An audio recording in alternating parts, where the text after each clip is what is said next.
This is my good friend and talented skateboarder, Chance, and we are here outside with his grassroots Nissan.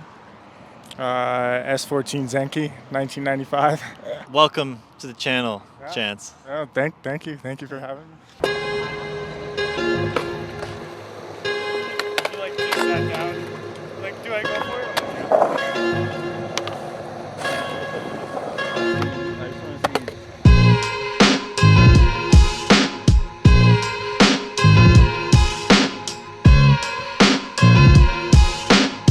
I'm gonna ask you a couple of questions that I generated. You ready? Yeah. How old were you when you started skateboarding? My mom says I started when I was 3, but who knows? I remember like being like grade 1, grade 2, actually being on a skateboard and going to actually the park downtown, Red Deer Park. Yeah. Little old me. Yeah. Old Park. This park is no joke. So you've been dialed into some crazy terrain. Oh yeah, yeah. Red Deer, we don't have the best spots around here, so we got to be creative and got to do with what we got to what we have around here, you know. So, yeah, we just have to, be super creative. Red Deer Park, you have to be super creative. So. What else? It's And fun. it's crazy because he's super insane at skateboarding. So I would argue that Red Deer breeds some beasts. I appreciate that. Thanks. What's your favorite setup? Because you've been riding some funky setups. You like old school setups. You ride a lot of odd shaped boards. Like you obviously grew up skating standard shapes, but then later on, early 20s, mid 20s, you skate interesting shapes, like old school, colorful, and it's crazy. Your ski is amazing and it's super fitting, I think, on these setups. Yeah. So, like when I was younger, obviously grew up on popsicle skateboards and stuff like that. But I my dad talked about 80s skateboarding and how boards were different, and I got really curious. And throughout like my younger years, I was kind of always paid attention to like the 80s skate scene. And then when Lords of Dogtown came out, I like really paid attention to the 70s skate scene. And it was always like fun to just have those boards around. When I was, I guess you could say, taking skateboarding seriously, or when it was a huge passion of mine, I just rode popsicles, right? But when I got older and stuff and realized I could just have fun with skateboarding, I didn't have to take it serious. That's when I kind of opened up to more, the creative boards, and you can still, still skate. It's just like a lot, I guess, different, than a popsicle, right? You can still try and do the same tricks and stuff. But it's just because it comes from my younger years of just like being so fascinated of like the old skate culture and how they lived it. And it's cool to, I guess, go out and express it today. People get hyped too when they like see an old board. They're like, "What, dude? I can't believe you're like skating an old board." And like, it's like, yeah, man, like it's skateboarding's supposed to be about fun, and I've kind of realized that down the road, and I think that's the best way to look at it too. So, like the '70s skateboarding too, I do that kind of here and there, but it's cool to like put on the Vans. Eras or authentics, like and just like go carve it up, right? And like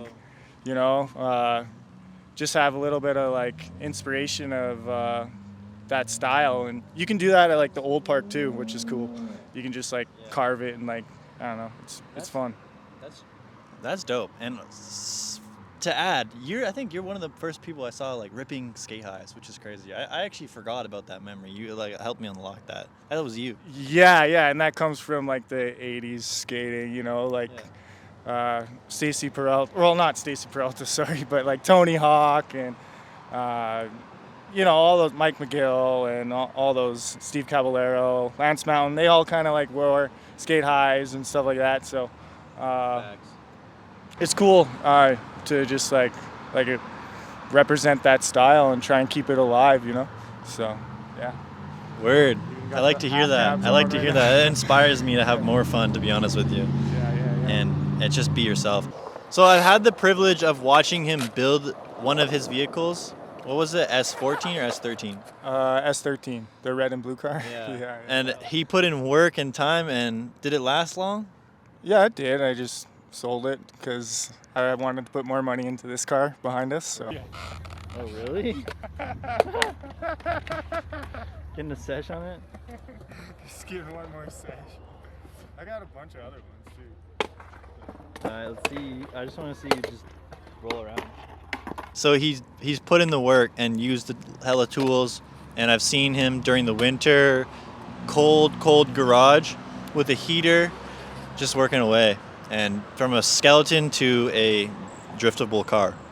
And all that like passion and drive comes from skateboarding. Like you just have to, like skateboarding, you don't land a trick every try, of course, right? You have to keep trying, and that's kind of like with cars. You have to kind of figure it out and understand how everything works, and eventually it'll all come together. And it's just like landing a trick. Eventually, when the car's complete, it's pretty satisfying. So, Yeah. Or when you fix something, it's super satisfying too, and you can figure it out on your own. Yeah. It all comes back to like skating in a way.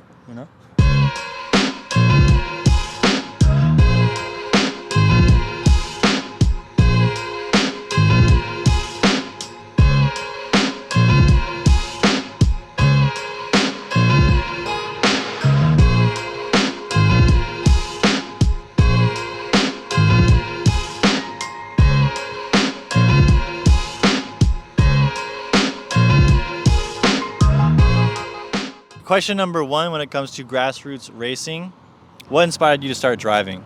Simple, like cool slam drift cars. Like You know what's funny is I actually think of you when it comes to my Thunder Truck Spitfire wheel setup, because I think of a slammed S-Series with wide body tires, and I'm like, damn, look at my skateboard. It's low to the ground with the Thunders, and it's wide tires, yeah. and it looks G. How did you get started in grassroots drifting? We had social media then, actually. Instagram was like kind of just a thing. So I found out about Spec D in Leduc. They do grassroots drifting and pro driving. What advice would you give to someone looking to get into grassroots drifting? Just have fun and express yourself, and literally just have fun with it. All in all, I just want to thank Chance for giving us the opportunity to talk to him and learn about his car, learn about his preferences and his experiences. This is something entirely different for me, but it's something I'm super fascinated in and I respect. And like I said, I like track bikes geometry. I like the look and style of these cars. I like aggressive handling. And I also like that vehicles that are more aggressive also teach you better safety on the road. That's my honest opinion. So thank you, Chance. I really appreciate you. And he's one of my best friends. So just a grateful time here. Thank you, Chance. Respect. Thank you, Liam. I appreciate it. Thank you for watching and listening if you made it this far. Thank you. All right. Well, we'll see you later. That is what it is.